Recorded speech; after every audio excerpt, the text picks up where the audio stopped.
Irmãos e irmãs, vamos a mais um momento da nossa liturgia da palavra. Momento de fé, de introspecção, de meditação. Vamos deixar Deus nos falar. Deus sempre quer nos falar, mas respeita a nossa liberdade. Nós devemos, então, aceitar o que Deus quer nos falar. E por que devemos aceitar? Porque Deus é amor, Deus é misericórdia, Deus é compassivo. Ele quer nos dar a vida eterna após essa passagem peregrina aqui pela terra, uma passagem em que somos pó, somos indignos servos, pecadores. E Deus, que é o Criador de todo o universo, quer que um dia, após essa passagem, nós vivamos para sempre com Ele. Eu transmito a liturgia da palavra diariamente em meus endereços telemáticos, o blog repórterpaulomaciel.blogspot.com, facebook.com/Paulo Maciel da Rádio Canal, no YouTube Paulo Roberto Maciel, Instagram Paulo Roberto Maciel 6/. Neste vídeo, liturgia de 19 de março de 2023, quarto domingo da quaresma. A cor dos paramentos litúrgicos é roxa. No rito da celebração temos o creio, o prefácio próprio e o rito da quarta semana do Saltério.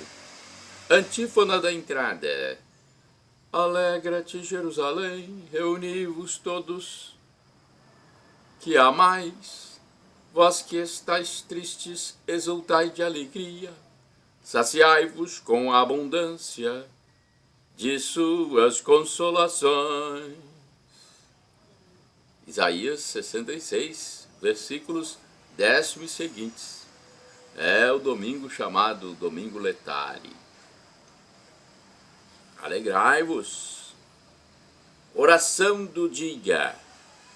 Ó Deus, que por vosso Filho realizais de modo admirável a reconciliação do gênero humano, concedei ao povo cristão correr ao encontro das festas que se aproximam, cheio de fervor e exultando de fé, por nosso Senhor Jesus Cristo, vosso Filho, na unidade do Espírito Santo. Vamos à primeira leitura? A primeira leitura é do livro do profeta Samuel, capítulo 16, versículos 1b, 6 ao 7, 10 ao 13a. Naqueles dias o Senhor disse a Samuel: enche o chifre de óleo e vem para que eu te envie à casa de Jessé de Belém, pois escolhi um rei para mim entre os seus filhos. Assim que chegou, Samuel viu a Eliabe e disse consigo: certamente é este o ungido do Senhor. Mas o Senhor disse-lhe: não olhes para a sua aparência, nem para a sua grande estatura, porque eu o rejeitei. Não julgo segundo os critérios do homem. O homem vê as aparências, mas o Senhor olha o coração.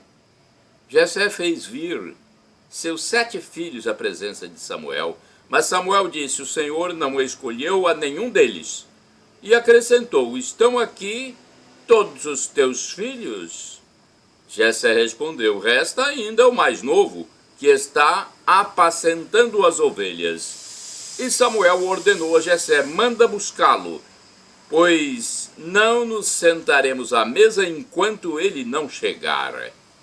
Jessé mandou buscá-lo. Era Davi, ruivo, de belos olhos e de formosa aparência. E o Senhor disse: levanta-te, unge-o. É este. Samuel tomou o chifre com óleo e ungiu a Davi na presença de seus irmãos. E a partir daquele dia, o Espírito do Senhor se apoderou de Davi. Palavra do Senhor, graças a Deus. Vamos agora ao Salmo responsorial. Deixa eu hidratar minhas pregas vocais para cantarmos o refrão do Salmo 23, Salmo de Davi. Versículos de 1 ao 3A, 3B ao 4, 5º, 6º, o refrão é o versículo 1. O Senhor é o pastor que me conduz, não me falta coisa alguma. Repitamos: o Senhor é o pastor que me conduz, não me falta coisa alguma. O Senhor é o pastor que me conduz, não me falta coisa alguma. Pelos prados e campinas verdejantes ele me leva a descansar. Para as águas repousantes me encaminha e restaura as minhas forças. O Senhor é o pastor que me conduz, não me falta coisa alguma. Ele me guia no caminho mais seguro pela honra do seu nome. Mesmo que eu passe pelo vale tenebroso, nenhum mal eu temerei, estás comigo com bastão. O Senhor é o pastor que me conduz, não me falta coisa alguma. Preparais à minha frente uma mesa, bem à vista do inimigo. Com óleo vós ungis minha cabeça, e o meu cálice transborda. O Senhor é o pastor que me conduz, não me falta coisa alguma. Felicidade e todo bem hão de seguir-me por toda a minha vida, e na casa do Senhor habitarei pelos tempos infinitos. O Senhor é o pastor que me conduz, não me falta coisa alguma. Repitamos: o Senhor é o pastor que me conduz, não me falta coisa alguma. Que bonito salmo, né? É o salmo de resposta neste domingo letare. Segunda leitura. Leitura da carta de São Paulo aos Efésios, capítulo 5, versículos do 8º ao 14. Irmãos, outrora erais trevas, mas agora sois luz do Senhor. Vivei como filhos da luz, e o fruto da luz se chama bondade, justiça, verdade. Discerni o que agrada ao Senhor. Não vos associeis às obras das trevas, que não levam a nada. Antes, desmascarai-as. O que essa gente faz em segredo, tem vergonha até de dizê-lo. Mas tudo que é condenável torna-se manifesto pela luz. E tudo que é manifesto é luz. É por isso que se diz: desperta, tu que dormes, levanta-te dentre os mortos, e sobre ti Cristo resplandecerá. Palavra do Senhor, graças a Deus. Agora, a proclamação do Evangelho de Jesus Cristo, segundo São João, capítulo 9, versículos do 1 ao 41. Louvor e honra a vós, Senhor Jesus. Repitamos: louvor e honra a vós, Senhor Jesus. Pois eu sou a luz do mundo, quem nos diz é o Senhor. e vai ter a luz da vida quem se faz meu seguidor. Trecho de João, capítulo 8, versículo 12. Louvor e honra a vós, Senhor Jesus. Louvor e honra a vós, Senhor Jesus. O Senhor esteja convosco. Ele está no meio de nós. Proclamação do Evangelho de Jesus Cristo segundo São João. Glória a vós, Senhor. Pelo sinal da Santa Cruz, livra-nos Deus, nosso Senhor, dos nossos inimigos. Naquele tempo, ao passar Jesus, viu um homem cego de nascença. Os discípulos perguntaram a Jesus: Mestre, quem pecou para que ele nascesse cego? Ele ou seus pais? Jesus respondeu: Nem ele, nem seus pais pecaram. Mas isso serve para que as obras de Deus se manifestem nele. É necessário que nós realizemos as obras daquele que me enviou enquanto é dia. Vem a noite em que ninguém pode trabalhar. Enquanto estou no mundo, eu sou a luz do mundo. Dito isto, Jesus cuspiu no chão, fez lama com a saliva e colocou-a sobre os olhos do cego. E disse-lhe: Vai lavar-te na piscina de Siloé, que quer dizer enviado. O cego foi, lavou-se e voltou enxergando. Os vizinhos e os que costumavam ver o cego, pois ele era mendigo, diziam: Não é aquele que ficava pedindo esmola? Uns diziam: Sim, é ele. Outros afirmavam: Não é ele, mas alguém parecido com ele. Ele, porém, dizia: Sou eu mesmo. Então lhe perguntaram: Como é que se abriram os teus olhos? Ele respondeu: Aquele homem chamado Jesus fez lama, colocou-a nos meus olhos e disse-me: Vai a Siloé e lava-te. Então fui, lavei-me e comecei a ver. Perguntaram-lhe: Onde está ele? Respondeu: Não sei. Levaram então aos fariseus o homem que tinha sido cego. Ora, era sábado, o dia em que Jesus tinha feito lama e aberto os olhos do cego. Novamente, então, lhe perguntaram os fariseus como tinha recuperado a vista. Respondeu-lhes: Colocou lama sobre meus olhos, fui lavar-me e agora vejo. Disseram então alguns dos fariseus: Esse homem não vem de Deus, pois não guarda o sábado. Mas outros diziam: Como pode um pecador fazer tais sinais? E havia divergência entre eles. Perguntaram outra vez ao cego: E tu, que dizes daquele que te abriu os olhos? Respondeu: É um profeta.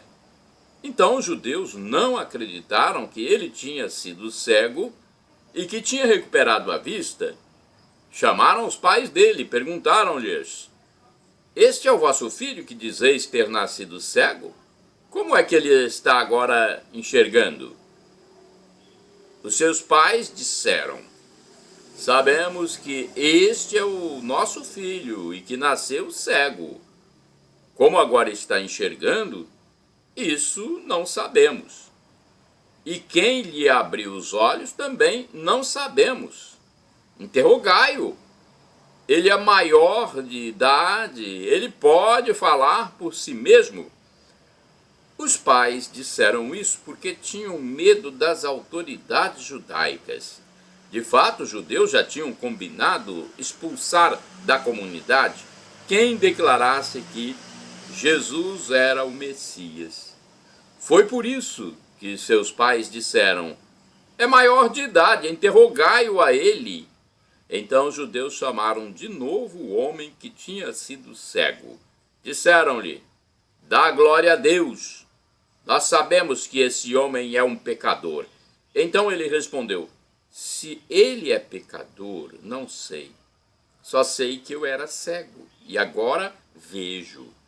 Perguntaram-lhe então: que é que ele te fez? Como te abriu os olhos? Respondeu ele: eu já vos disse, e não escutastes. Por que quereis ouvir de novo? Por acaso quereis tornar-vos discípulos dele?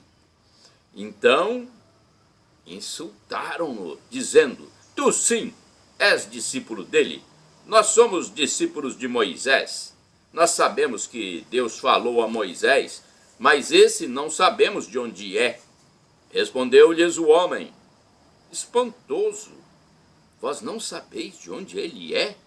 No entanto, ele abriu-me os olhos. Sabemos que Deus não escuta os pecadores, mas escuta aquele que é piedoso e que faz a sua vontade. Jamais se ouviu dizer que alguém tenha aberto os olhos a um cego de nascença. Se esse homem não viesse de Deus, não poderia fazer nada.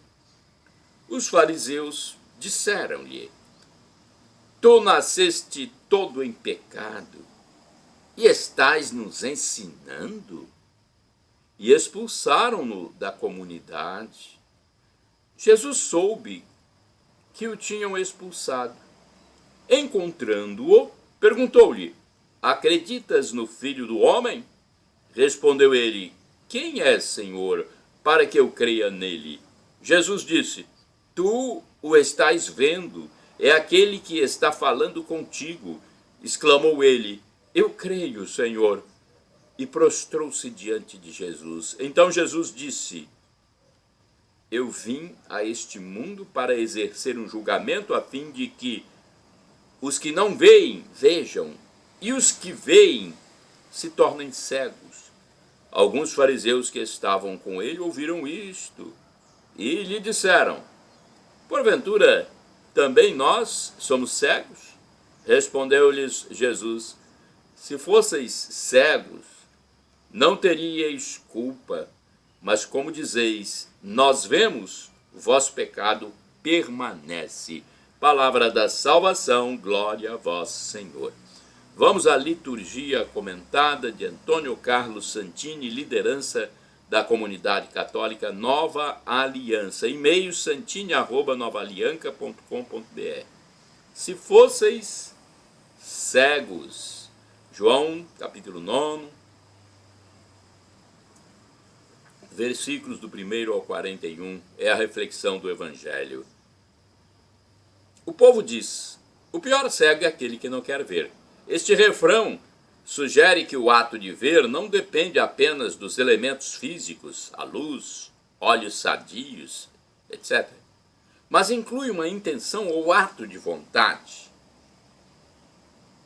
Inclui uma intenção ou ato de vontade. É preciso querer ver.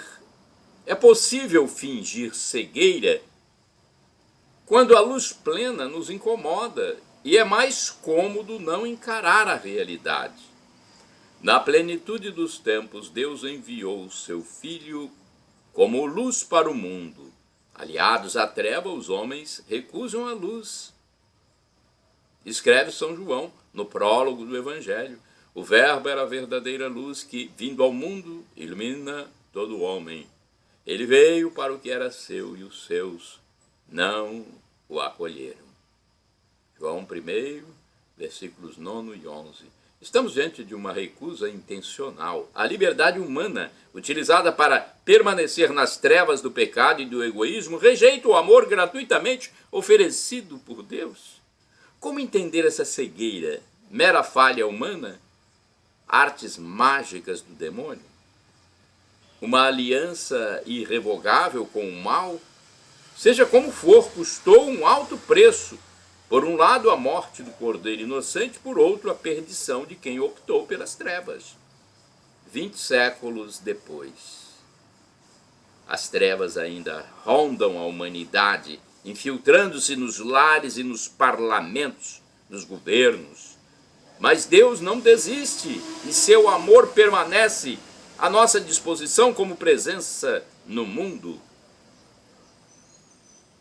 Vou transmitir a vocês o soneto com o título de Presença, de Antônio Carlos Santini, que fala sobre isso. Olhos sem luz, a humanidade vaga nas sendas tortuosas do planeta. É tempo de homicídios e vendetta. Um mar de ódio os corações esmaga. Quem pode libertar-nos desta praga que se infiltra mortal em cada greta e cobre os corações de lama preta e na maré de sangue tudo alaga? Levanto o olhar do agônico cenário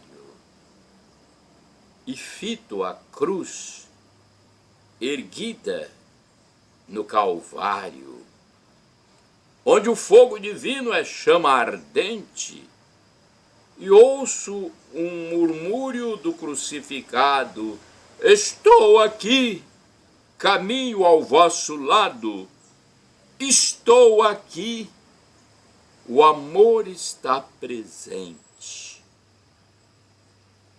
Irmãos e irmãs, orai sem cessar. Senhor, em tua luz vemos a luz. Salmo 36, versículo 10. Temos uma reflexão também do frei Sandro Roberto da Costa, frei franciscano, sobre esse evangelho. Quarto domingo da quaresma, João capítulo 9, versículos do 1 ao 41. Diz ele: o evangelho deste domingo traz questionamentos muito atuais no que diz respeito à fé em nossa vida. O céu apresenta todas as pessoas à margem da sociedade, mas também à margem da fé. Os fariseus achavam que tinham o monopólio da salvação. Se não passasse por eles, não valia, não era legítima. Jesus não está preocupado com as autoridades religiosas extremamente egocêntricas e voltadas apenas aos seus interesses. O que importa para Deus é a defesa e a promoção da vida em qualquer hora e lugar e para qualquer pessoa. A autoridade de Jesus não passa pelo templo, mas é a autoridade que vem de Deus. Dá vida, promove, faz crescer, liberta. É essa experiência que somos chamados a fazer ao celebrarmos na Páscoa, que se aproxima, a ressurreição de Jesus. Agora vamos ao santo do dia. Eu fui pesquisar no site do Vaticano. 19 de março, dia de São José. São José, então, é venerado em 19 de março. É o São José, esposo da Santíssima Virgem Maria, padroeiro da Igreja Universal. Entre os santos, São José foi o mais...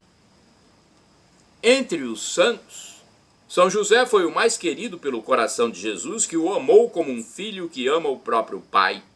São José, protetor das famílias e dos trabalhadores, é festejado 2 vezes por ano. Dia 19 de março, com o nome de esposo de Maria, e dia 1º de maio, com o nome de São José Operário. A primeira definição de José, que encontramos no Evangelho de Mateus, é homem justo. O noivo de Maria, diante da inexplicável gravidez da sua noiva, não pensa no próprio orgulho ou na sua dignidade ferida. Pelo contrário, pensa salvar Maria da malvadez das pessoas, da lapidação a qual podia ser condenada. Ele não quis repudiá-la publicamente, mas deixá-la em segredo. Porém, naquela sua angústia compreensível e naquele sofrimento, o amor de Deus vem ao seu encontro através de um anjo que veio aliviá-lo e a sugerir-lhe a escolha mais justa de não ter medo. Não temas receber a Maria, tua esposa, porque o que está nela gerado é obra do Espírito Santo. Ela dará à luz um filho e lhe porás o nome de Jesus.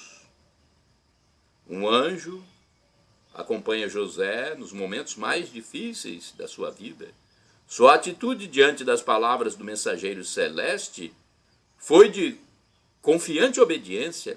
Recebe Maria como sua esposa e depois do nascimento de Jesus, o anjo volta a advertir-lhe sobre o perigo da perseguição de Herodes. Então, de noite, ele fugiu com sua família para o Egito, um país estrangeiro, onde deveria começar tudo de novo e procurar um trabalho.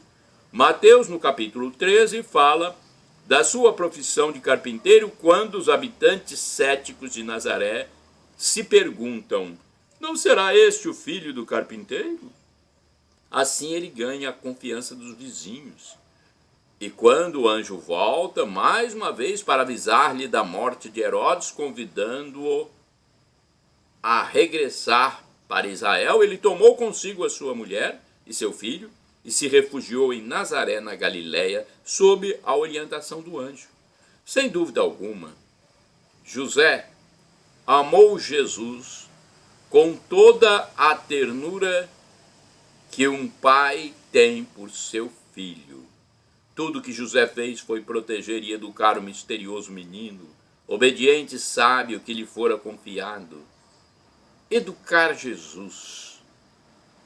A imensa desconformidade de uma tarefa de dizer ao Filho de Deus o que é justo e o que é injusto. Deve ter sido difícil para ele, humanamente falando, ter que procurá-lo com aflição por 3 dias no templo onde ele tinha ficado sem avisar seus pais para discutir com os doutores da lei e ter que ouvir daquele menino de 12 anos: não sabias que devo ocupar-me das coisas do meu pai? Este é um tipo de perplexidade que todo pai sente quando percebe que seus filhos não lhes pertencem e que o destino deles está nas mãos de Deus.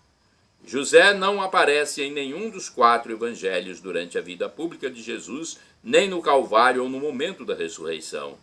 Por isso, deduz-se que tenha morrido antes que Jesus iniciasse a sua pregação.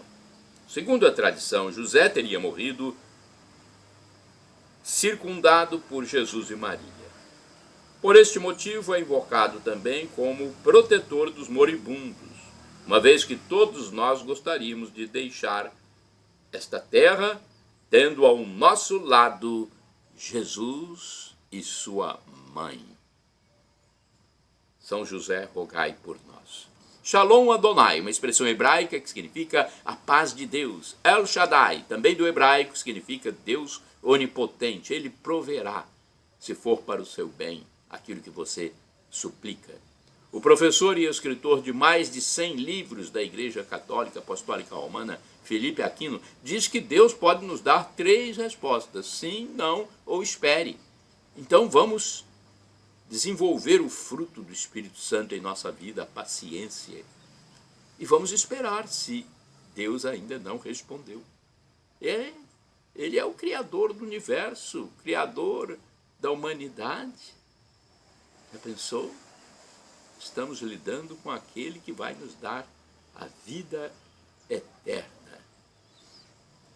E agora eu clamo do aramaico dialeto de Jesus, Maranatá, como dizemos nós católicos com a tônica na última sílaba, ou Maranata, como dizem os nossos irmãos separados, os evangélicos ou protestantes, com a tônica na penúltima sílaba. Não importa a pronúncia, o significado é o mesmo: vinde, Senhor Jesus. Vem, Senhor. Um dia Jesus voltará, será o juízo final, algo místico. Será o fim desse espaço, desse tempo, o fim da história. É inenarrável. São Paulo diz que o sofrimento de agora nem se compara com a glória futura que será revelada em nós. Mas para termos a vida eterna, nós devemos tomar posse da graça de Deus. Deus humanou-se, viveu como nós aqui na terra, sofreu, foi morto na cruz, ressuscitou. E Jesus, após essa experiência, subiu ao céu e está à direita de Deus Pai como nosso sumo sacerdote, nosso intercessor, lá no céu. Ele que passou pela experiência de ser como um de nós, está lá agora, como nosso sumo sacerdote, nos defendendo. Mas nós temos a liberdade, o livre-arbítrio, para aderir ou não. Senhor, perdão pelos meus pecados, passados, presentes, futuros, físicos e espirituais, pecados do pensamento, palavras, atos, omissões, e me dê a vida eterna. Senhor Jesus, eu quero a vida eterna convosco, meu Jesus. Eu quero viver para sempre convosco.